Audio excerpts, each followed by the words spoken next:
High, আজ ছিল আমার দ্বিতীয় আইবুড়ো ভাত আর এটা অ্যারেঞ্জ করেছিল জয়াংশী।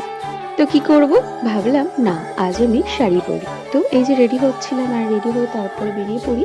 আর আজ কিন্তু শুধু আমি একা নই, আমার সাথে স্বর্ণদীপও যাচ্ছিল। ওর আমার দুজনের আবার একসাথে আইবুড়ো ভাত। আর এটা ছিল আমার দ্বিতীয় আইবুড়ো ভাত, সেটা তো আগেই বললাম। আর এই যে ছবিতে যাকে দেখলে, এটাই ছিল আমার জয়াংশী। খুবই ভালো, খুবই সুইট। তো এই যে আজকে আমি একটু সাজুগুজু করেছিলাম, তারপরে এই যে একে বললাম ভিডিও করছি, একটু পোজ দে। ও কি করলো, চশমাটা পরে হেসে দিল। বাহ, কি আর বলবো।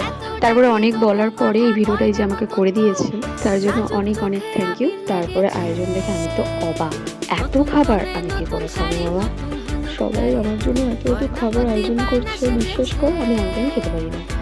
তো কিছু করার নেই, খেতে তো হবেই। আর এই যে জয়ামাসি সবসময় সেজে গুজে থাকে, যেহেতু বাড়িতে আছে সেজে গুজে নেই, তাই আমাকে বারবার বলছিল একদম ভিডিও নিবি না, আমি কিন্তু রেডি হইনি। ঠিক আছে, আমি তো চুপ করে নেবো। তারপরে যে জয়ামাসি আমাদেরকে ভিডিও নিয়ে দিয়েছিল আর মেনুগুলো দেখাচ্ছিল। আর এই যে এটা না বললেই না, এটা হচ্ছে জয়ামাসির স্পেশাল গাজরের হালুয়া। দারুণ খেতে হয়েছিল কিন্তু। আর এগুলো হচ্ছে আমাদের কিউট গিফট, খুবই পছন্দ হয়েছে। তারপরে তো জানোই, অ্যাজ ইউজুয়াল আমরা অনেকটা টাইম নিয়ে খেয়েছিলাম, কিছু করার নেই, কারণ এত খাবার খেতে তো প্রচুর টাইম লাগবে।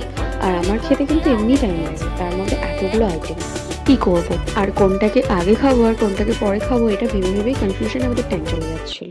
তো এটাই ছিল আমার দ্বিতীয় আইবুড়ো ভাতের ভাইব। চলো আবার দেখা হবে। টাটা।